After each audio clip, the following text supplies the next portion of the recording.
formality.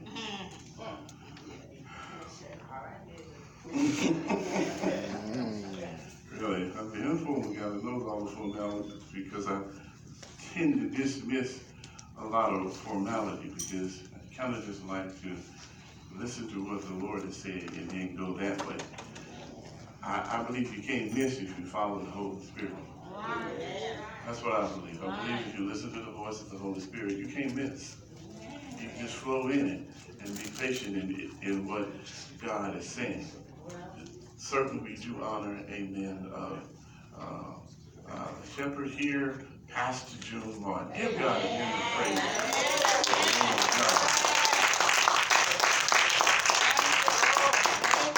She's been on the road, y'all. She's been on the road, so she's probably a little tired. But she's been on the road. Kingdom Work still on the road. And Mario Andretti been driving her. Well, she has. She'll escape. She'll be in there in a second. Well, we are thankful that God brought them back here safely. Amen. We're going to try to get in here and share in the Word of God here and just see what the Lord wants to say. Amen. Amen. We're going to the book of Genesis, the 37th chapter.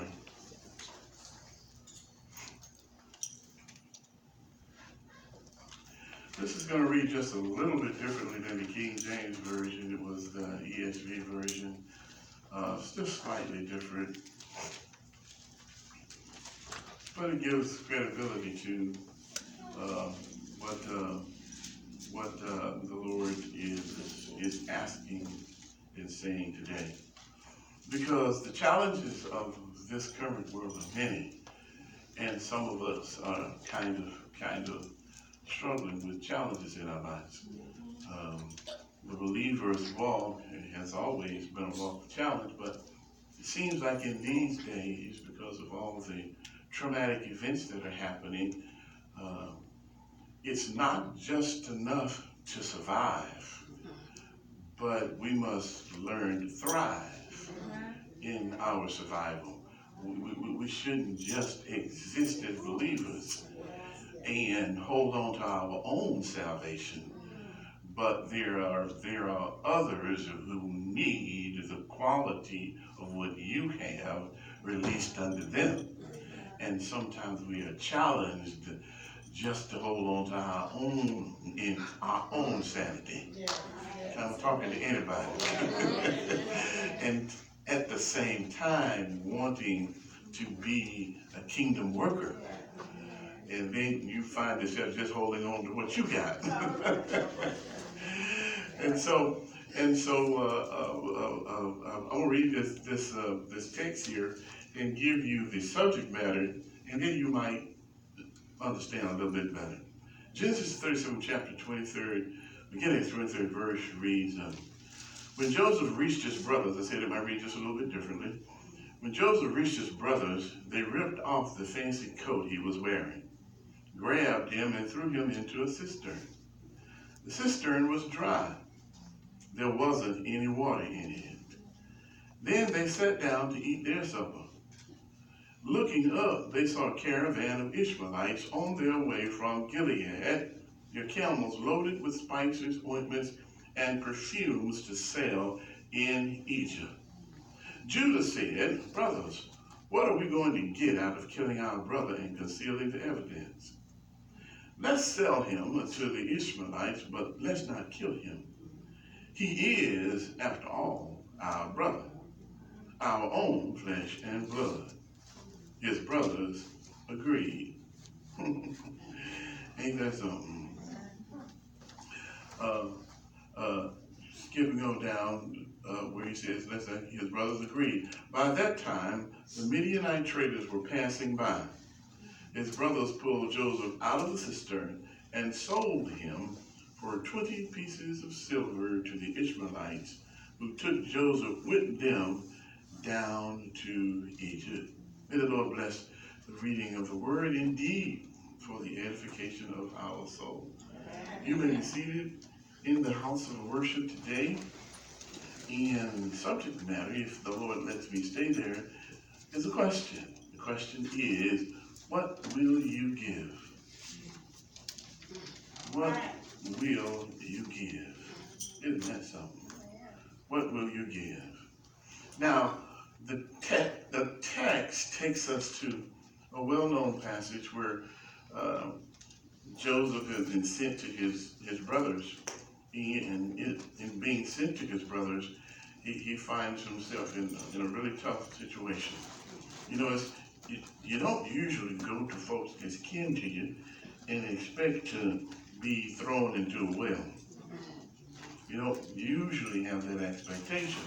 But in this case, his brothers were kind of jealous of him. It's kind of weird to me how ones can be jealous of you about something that has not even manifested yet. I mean, it ain't even come true yet. But all of a sudden, they're jealous of you over something that has not even manifested yet.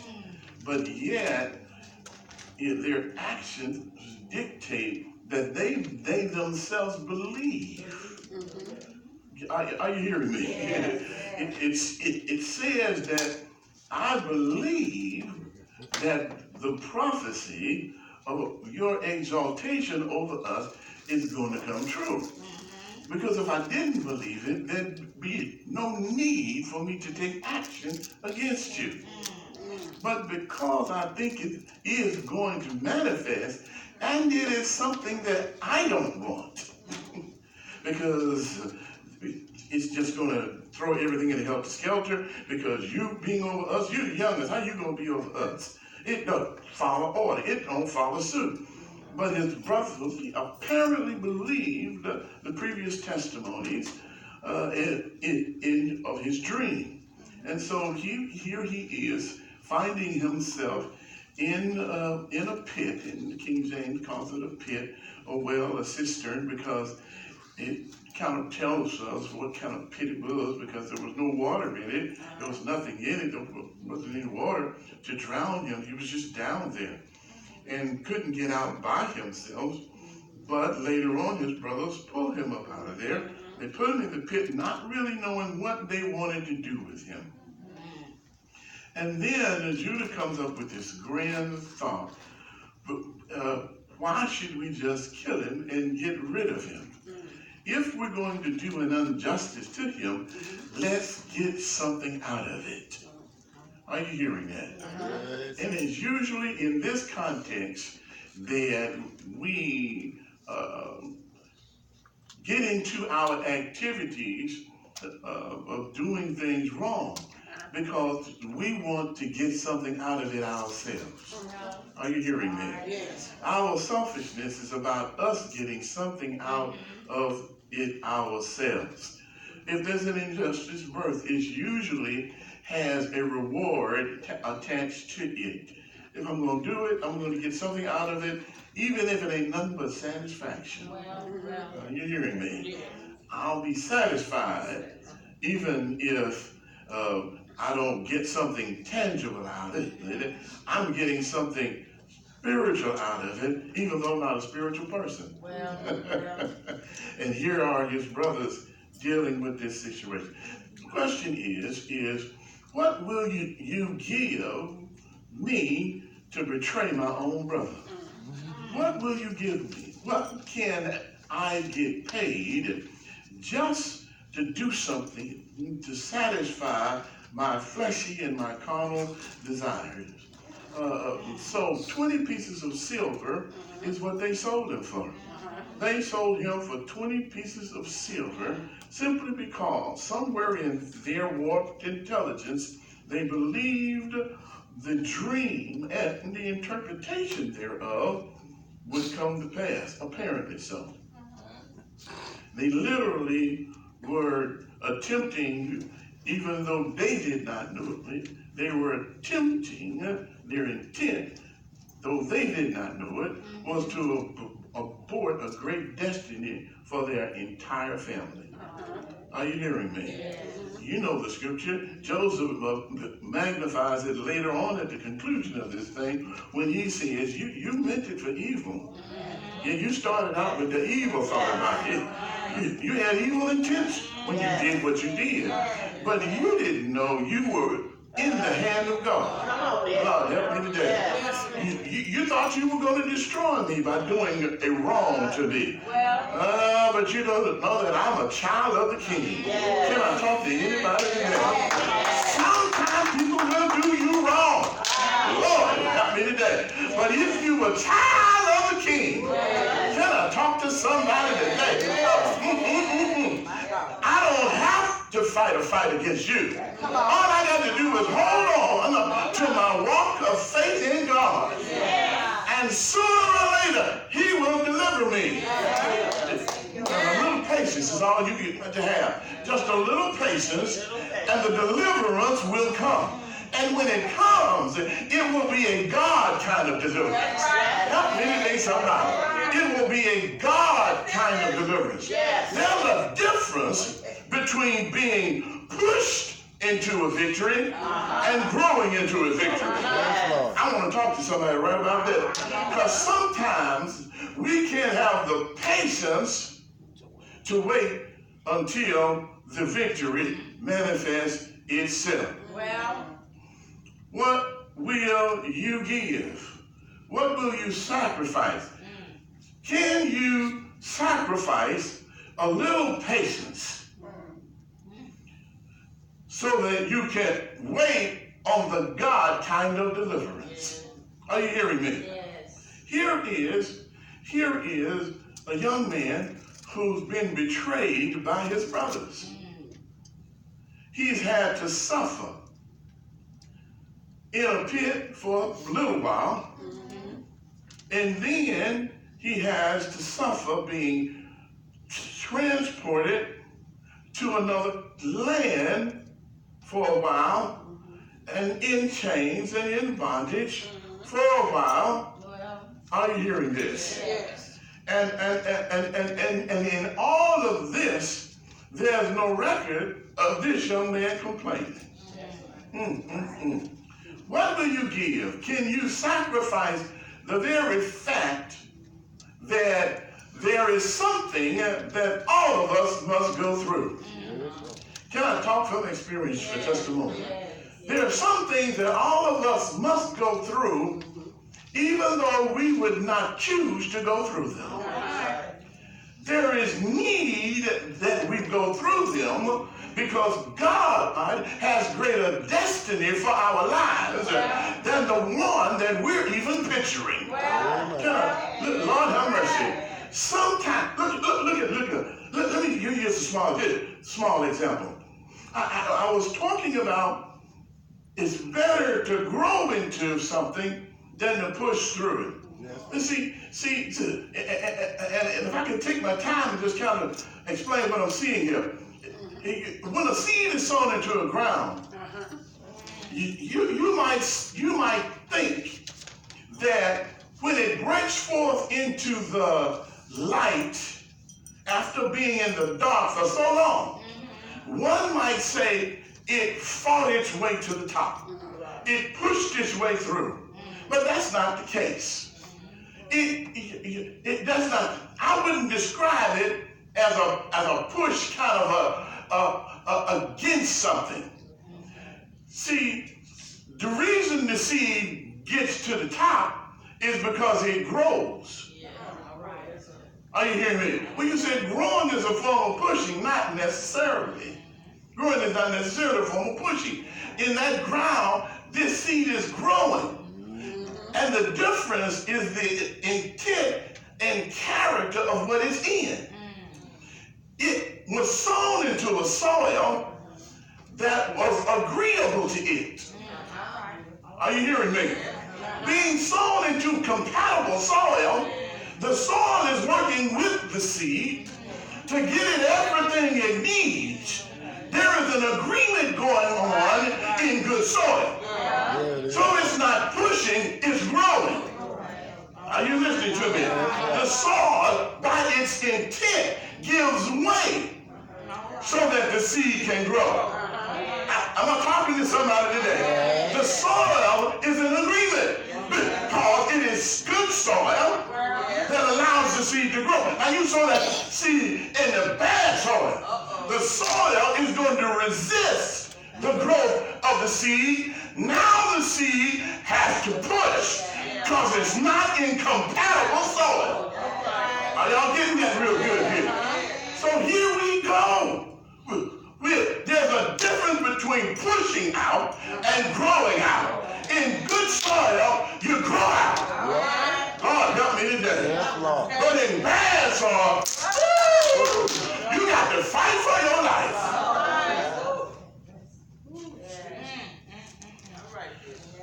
I need to go back to my text because I'm getting too excited. This brother got me on Facebook. Help me today.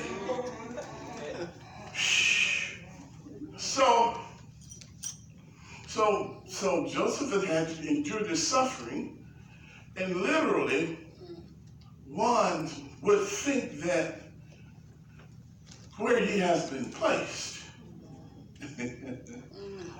Lord have mercy, is a kind of terrible atmosphere for him to be in. That it is ugly. It is a fight for his life. But you know what? In all these texts, did I miss it where Joseph really had to struggle for existence? Did I miss that? Because it seemed to me like every place he went was bad. But every place he went, he had faith. Lord, are you hearing me?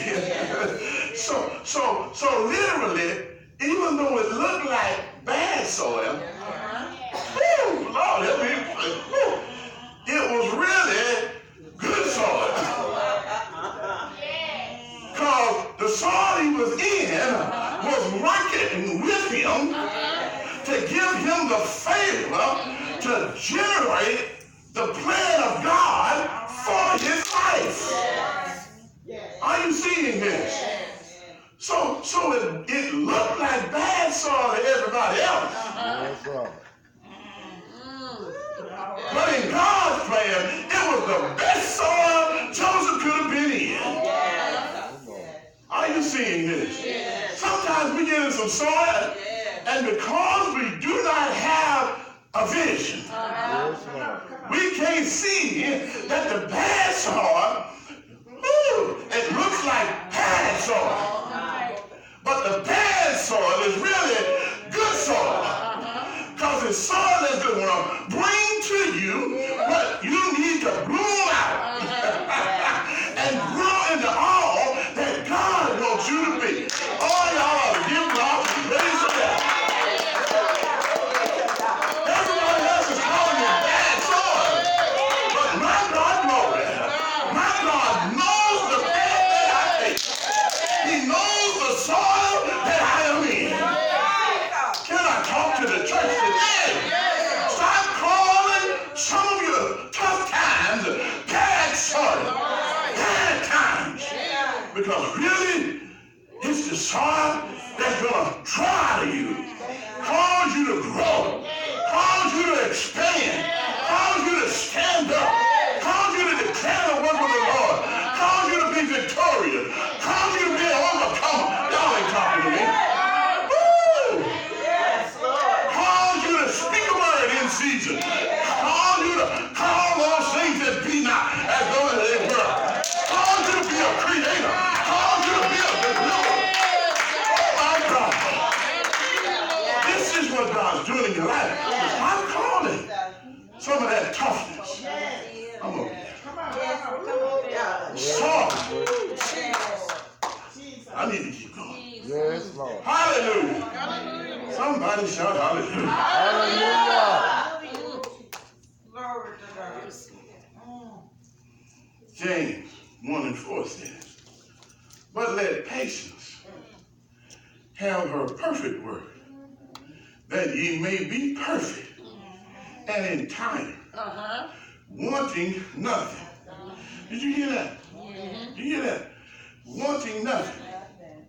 In other words, patience is going to help you endure or get through that tough stuff that comes your way. Are you hear me? So literally, I hear the word of the Lord saying, I need some patience, but only you can give that. I can't take patience from you. Yes. God said, I can't take patience from you. I can't make you give me patience. What will you give? Will you give me some patience?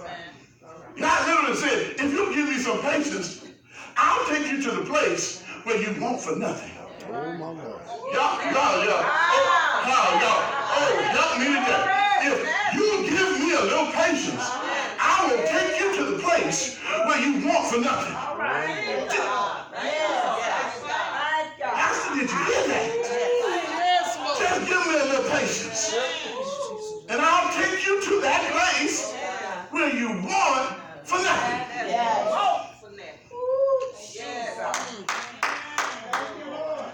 Romans 15:5 says, now the God of patience and consolation grant you to be like-minded one toward another according to Christ Jesus. Y'all hear that? Patience is like the first cousin of faithfulness. Be patient, not just for what you want. All right. Did you hear that? Don't just be patient for what you want, but be patient with one another. Oh, help me. Help me. Well, I need you not just to be patient for what you want, but be patient for one another. When it looks like your brother or your sister has failed you, be patient with them. You weren't born whole either. Oh, help me. You weren't born knowing everything either. And guess what? You still don't know everything. And guess what? At some point, another brother is going to have to be patient with you. Amen. Oh, y'all didn't hear that. But if you just give one another a little patience, then there can be more unity in the midst. But you're so impatient, wanting what you want, that you can't be patient one for another. You don't just have patience for what you want. You're patient with your brothers and your sisters, because they're one with you. Are you hearing this? Joseph's brothers weren't patient with him. They went all the way to the conclusion of the whole matter, saying he is not going to get to that point because we're going to get rid of him before that time. How are you hearing this? Yes, Lord. They got rid of him. Lord Jesus. Hebrews 10:36, y'all got me excited. For ye have need of patience, that after you have done the will of God. Did you hear that? After. That's the big word right there. After you have done the will of God, ye might receive the promise. And if you're patient, you can get to the promise. Luke 8:15, let's go back to this good ground thought. Luke 8:15 says, but that on the good ground are they, which in an honest and good heart. Remember the intent, the character, quality of the heart? Having heard the word, keep it. You hear what the word said? But that on good ground are they, which in an honest and good heart, having heard the word, keep it. They don't let it escape. They don't let it leak out. They don't let it get lost. They're attentive to the word. And they keep it, because they keep it, the word says, and they bring forth fruit. But they bring forth fruit with patience. Lord have mercy. It takes time to bring forth fruit with patience. Yes, Lord. The seed is sown, the seed grows, the stalks or whatever comes up, the vines or the tree limbs come up, it takes time to wait on that thing to get to a maturity to where the fruit is hanging on the tree. Can I talk to somebody? It don't come up overnight. Lord, help me today. So patience helps you to get to the fruit. If you got no patience and you go out there and you look for something and it ain't nothing there, are you hearing me? Then all of a sudden now you tired of waiting on it, so you said this thing ain't gonna do nothing, let's just get rid of it. But there is a time for things too. Are you hearing me? Because we have to go back to Jesus, not seeing the fig tree with no fruit, don't we? And the tree was supposed to have fruit on it. But because it was a time and it didn't have the fruit, it's time to get rid of it. Are you hearing this? Now, that's a Jesus commandment right there, not a man commandment. Y'all ain't talking to me. Yes, man. Revelation, all the way to the end, I'm giving you these scriptures. Revelations 2 and 3 says, and has borne and has patience, and for my name's sake has labored and has not fainted. You will read, you know the word, if you faint not. Sometimes, because we are impatient and we don't want to give God the kind of patience that is necessary to reap the kind of benefits and promises that we know God is going to bring. Trust that he's going to deliver into our life. Sometimes we try to implement substitutes. Something that will appease us long enough so that we can move on to the next thing that we want. Am I talking to somebody? Sometimes when you can't get what you want, you settle for something less. Lord have mercy. I can remember many days I wanted a decent pair of pants, but I couldn't buy the decent pair of pants because I didn't have decent money. Y'all ain't talking. Yes, Lord. I didn't have the finances to get the decent pair of pants, so I had to get something less than what I really wanted to get. Anybody been there? Just anybody. I know all y'all been there before. You just didn't. Your finances weren't there.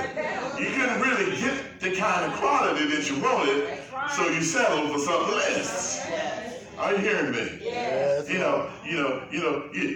I know that God will supply all of our needs according to his riches and glory. I know that, but he really wants to give us our wants because our wants should line up with his will.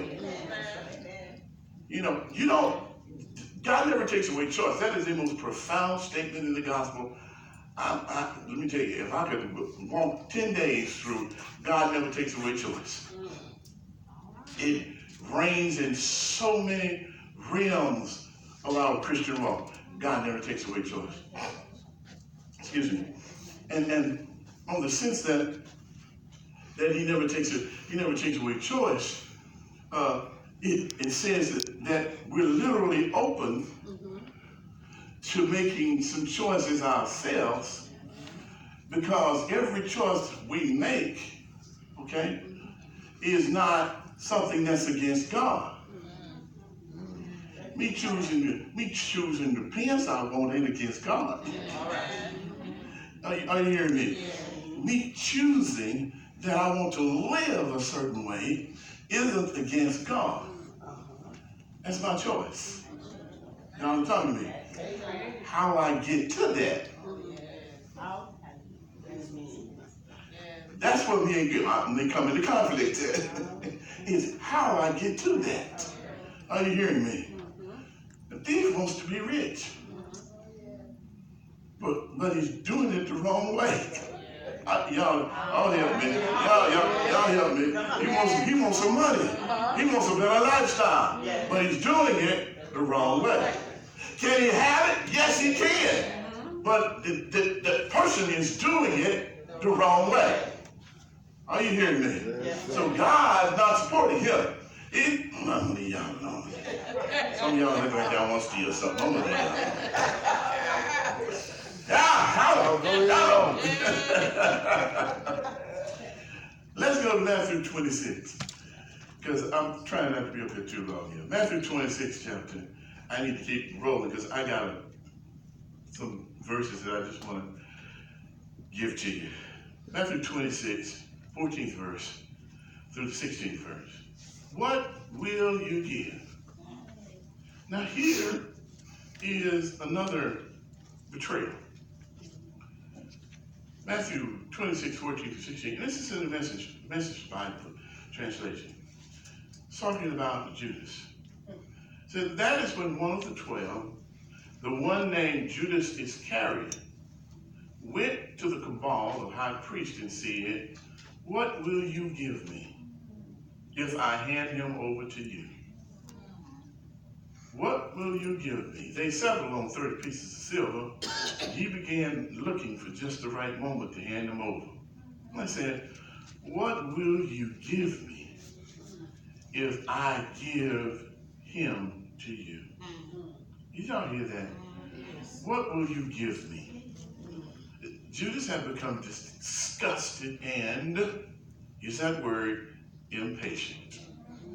You're hearing that? He had become impatient because his perspective was that Jesus was going to restore the power of the nation of Israel and get rid of the Roman Empire. He was going to do all of that. He had an expectation that was not part of the plan of God. Not for this time. Okay? So his disappointment in the flow of Jesus' move causes him to settle for a substitute. 30 pieces of silver. I'm tired of waiting on him. I'm going to see if I can push him. And here's the thing. He done walked with Jesus. He's seen him do miracles. He's seen him walk on water. Y'all, he's seen him heal the blind. He's seen him raise the dead. I ain't got no doubt that this dude has got the real deal. This is the Son of God. But he's taking too long to do what he's supposed to do. Y'all better help me in there somehow. Sometimes we feel like it's taking God too long to get us where we think even he has prophesied to us that we are going to get there. Y'all gonna help me today. And when the prophecy comes, that's when our patience clock starts ticking. The prophecy comes and our patience clock starts ticking. It's got to give you a quick lock. I don't know how much I can hold on to this thing here. You need to do this soon. Am I talking to the church today? Patience clock starts ticking, you get a prophecy. Oh yeah, thank you. Especially about money, especially about money, especially about jobs, especially about houses, especially about cars, especially about the natural things. You get a prophecy, and see, people will run to prophecy and prophecy. But with the utterance of a prophetic word to you comes great responsibility on your part.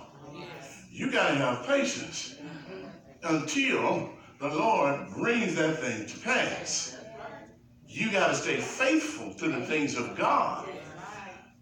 Then all things are working together for your good.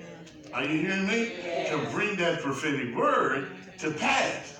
But you better be patient, otherwise you will abort your prophetic word, or you will cause it to be delayed so long until it puts so much on you that you feel like you can't wait no longer.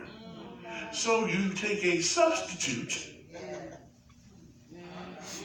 to appease you, hoping that the substitute will be sufficient. And the substitute is never sufficient for a God promise. Never. Never. You can settle for it, but you won't be happy, and eventually it may cause you some other destruction. Judas couldn't wait, so he was trying to push Jesus into doing something Jesus and God wasn't ready to do before the time. God even says in the word, Jesus didn't step down here until the fullness of time. He's sitting on the throne in patient. Y'all better help me today. Oh my God. Oh, he's sitting on the throne beside his Father, patiently waiting, ready to go. Done said yes, waiting on the time to come, in the fullness of time. So he had to wait. See, so Judas couldn't wait, so he was impatient. He had to get this thing going. Matthew 26, 36 through 39 verse. See, during this period of time, see, that spirit of betrayal, that spirit of impatience was rolling through the disciples and their apostolic training. Because literally, my friends, this was an apostolic training for these guys. They were literally being nurtured, but by being in a dark place. Because they couldn't see it all at that time. Are you hearing this? And the reason you know that they couldn't see it all is because even after everything was over and Jesus had died, they went back to doing what they were doing. And they saw it all. When he died, they got busy right then. But they didn't. And even before that, look at what the word says. It says in Matthew 26, 36, 39, then Jesus went with them. This is Message Bible translation. Then Jesus went with them to a garden called Gethsemane and told his disciples, stay here while I go over there and pray. But taken along, he took Peter and the two sons of Zebedee. He plunged into an agonizing sorrow. Then he said, this sorrow is crushing my life out. Stay here and keep vigil with me. Then Jesus went with them to a garden called Gethsemane. Did you hear that? He said and told his disciples, stay here. The other translation said, I'm going over here and pray. And he took two disciples with him. And going a little ahead, just a little ahead from Peter and the two sons of Zebedee, he falls on his face praying, my Father, is there any way, get me out of this? But please, not what I want. You do what you want. Are you hearing that? Yes, Lord. I'd rather, if there was another way, that we didn't have to do it like this. I've got to go to a dark place. I wish I could talk about that. Lord help me today. I've got to go to a dark place. But going there is going to help me grow into a bright place. Y'all don't help me. Y'all got to see the power of this. I've got to go to a dark place. But going there will help me grow into a light place. Yes, Lord. Oh, yes, Yes, Lord. So many times in our life, in our development as kingdom worshipers and believers, we find ourselves in dark places. Places where we don't really see how it's going to come out.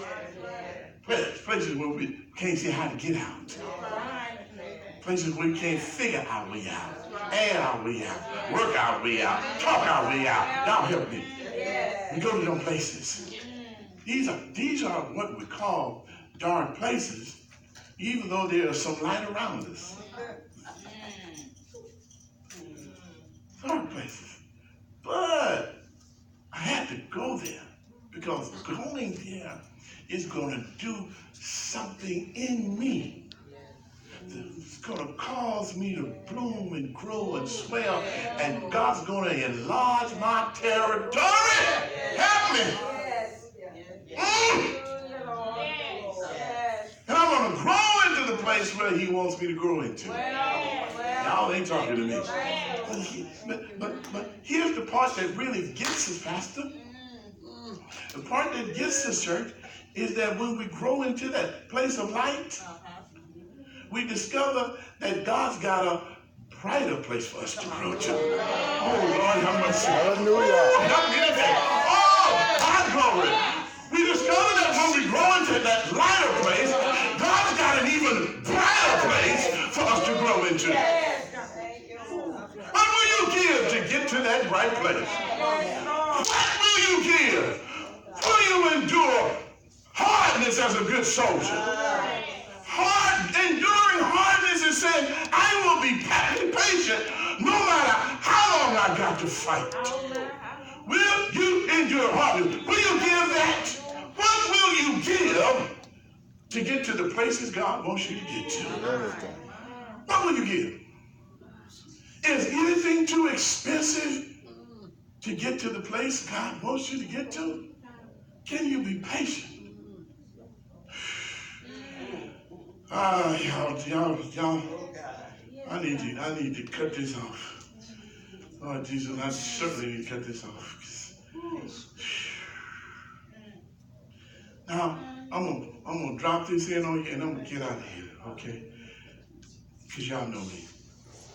So I kind of don't have messages, I have books.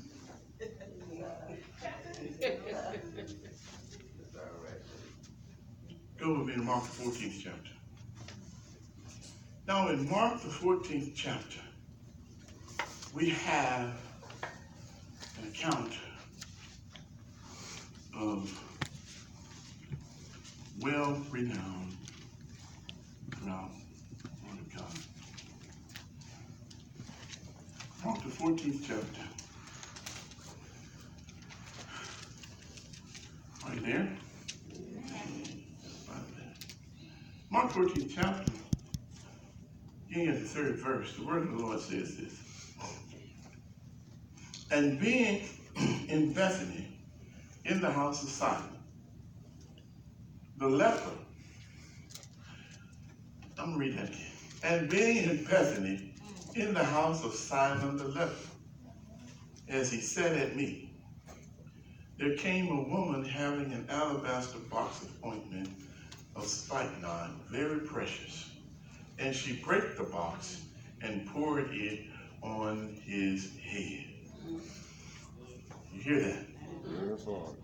What will you give? What will you give when God speaks to you, puts you on assignment? What will you give? Is any cost too expensive? Is any amount of time too expensive? Is any amount of sacrifice too expensive? When you know that God has set you on assignment. True, the word tells us to count up the cost. And all those wonderful texts that tells us to be aware that there is a cost. There is an expense for the pathway that you're on. And you need to know that you may be called on to release certain things that are precious to you, to pay the cost for getting to, let's say, that brighter place in God, that place of destiny. There is an expense. Not because the way hasn't already been made, but rather because you are growing into places in God's kingdom, in God's destiny for you. Because you know the song said, I came to Jesus as I was, weary, wounded, sad. I found in him a resting place and he had made me glad. I came to Jesus as I was. And maybe when you got there, you was a mess. Do you think he's going to leave you a mess? No. He's going to work on you. Just like in Jeremiah it says, it's the potter that works with the clay to make what the potter wants. Are you hearing this? So, it's expensive. It hurts sometimes. It costs you things sometimes. But those are earthly things. And the expense of an earthly thing cannot be compared to the magnitude of what it will do in you if you're willing to expense the earthly thing for the spiritual benefit it will generate in you. Am I talking to anybody? Amen. So then, this woman came to Martha. She came to anoint Jesus, and she had an alabaster box. Now, this woman took advantage of an opportunity. She found out that Jesus was there, and she came in with her alabaster box of ointment of spikenard. Spikenard was valuable. It was a precious, very precious ointment. Are you hearing this? Now, she had it in an alabaster box. Get this. An alabaster box was also a precious stone in Israel. So she had a precious stone box carrying a precious ointment. Does that sound like anybody you know? I'm just talking just for a minute. She had a precious stone box that was holding a precious oil. Does that sound like anybody you know? I said it one more time, so maybe somebody would get it, Pastor. Maybe somebody would get that. And in Israel in those days, they only put the precious oil in the alabaster box. If the oil wasn't precious, it could go in another box. Oh, but if it was precious and valuable, it had to go in an alabaster box. Because only the alabaster box had the quality to hold the oil. Help me, somebody. You can't put the wrong oil in the wrong container. Lord, help me today. I need to stop. I need to hold on to myself right there. What will you give to God? She gave precious ointment, but it was even more precious than that. It was all she had. It was not too expensive to her to give all she had. What will you give? What will you give? What will you give? People say, I ain't got time for this. I ain't got time to do that. Yet we have time for so many other things. We put other things in our schedule, but there's kingdom work to be done. We all of a sudden don't have time. I'm going to leave that alone. I ain't going to leave that alone. Time. God needs your time. Yes, Lord. God needs your sacrifice of labor. Yes. God don't need nobody saying, well, there's some folks over there already doing that. Help me. Don't blow that on me. There's some folks already over there doing that. God ain't worried about the other folks over there doing that. They doing what they're supposed to do. What will you give? It doesn't matter that everybody else is doing. What will you give? That's right. It don't make no difference if it's 10,000 folks over there doing that. What will you give? If you got something to give them, go give it. It wasn't too expensive for this lady, too. And now understand something, too. She is kind of kindred to the lady in Elijah's day, where Elijah told her to get some oil vessels. I told y'all about that. And go get some oil vessels, and we're going to fill that oil box full of oil. Well, this lady here had somehow amassed enough oil to get into an alabaster box, to get it sealed. I ain't going to talk about the sealing of the alabaster box. I'm going to leave that alone. She had it in there, and she anoints Jesus, and it's costing her every day, but she's giving it. And she literally, talk to me now, Jesus confirms this in their presence. He confirms this in their presence. He says, she's anointing me for the burial. She's anointing me for the burial. she has in mind something that even the disciples walking with her ain't got in mind. Are you hearing this? A year before that, Jesus had entered into the house of another Simon who was a Pharisee. There's 2 times his alabaster box came up. He had entered into the house of a Pharisee a year before that, and they didn't even wash his feet. Y'all gonna help me out a minute. They didn't even wash his feet, and the custom was, but don't use them sandals that they had on another days. When you step into the house, they wash your feet. Are you hearing me? I'm gonna give y'all a little lesson in theology right quick. That's how come you can go places and people don't treat you right, and God said, shake the dust off your feet. You went to them, they didn't even give you the courtesy of washing your feet. I'm going to leave y'all alone right there. A little theological lesson right there. Are you hearing me? They didn't even wash his feet. No courtesy. No intent of heart. So here he is. You didn't wash my feet. This lady would come in, wash my feet with her tears. She didn't even ask you for your water. Oh, there's so much word in there, Pastor. She didn't even ask you for your water. She washed my feet with her tears. That's how committed she was willing to give her tears to wash my feet. What will you give? She gave her hair to clean my feet. What will you give? She had a box of alabaster oil, an alabaster box full of oil. What? And she gave that. What will you give? But now this lady here has the revelation that she's anointing this man, Jesus, for burial. Look at your neighbor and ask him, what will you give? What will you give? She washes. She anoints him. She anoints him. And they are looking at this and they are murmuring about, we could have got 300 pence for this thing. If you had, why that lady didn't sell that and get the money. She should have sold that precious oil and got some money. Here's what I say to that. Here's what I see in that. Can I tell you what I see in that? It ain't your oil. Yes, sir.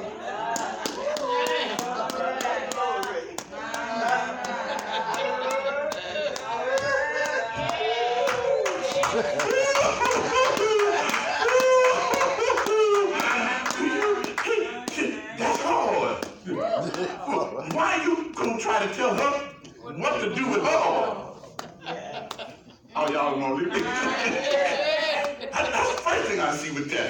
It ain't no oil. If she want to spend it, break it up, pour it out, throw it out, whatever she want to do with it. But she had the wisdom to present that oil as an anointing for our Lord and Savior Jesus Christ. She had a presence of spirit in her to know, to trust in what he had already told them. Apparently, she was somewhere around when Jesus was talking. And she heard the word and had faith that what he said would come to pass. Yes, Lord.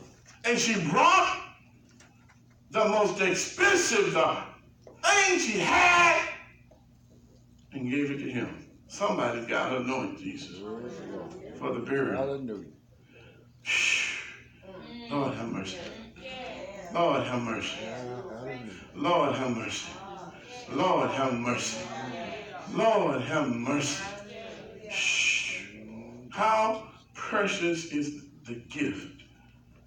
What you have to give. What do you want to give? What do you have to give? Can you give the Lord your time, your presence, your faithfulness, your commitment unto him? Can you give your patience to others who are not as far along in maturity as you? Can you give of your substance, of your hard earnings and labor for the kingdom of God? What will you give? Is anything too valuable for you to give? Is anything too valuable for you to give?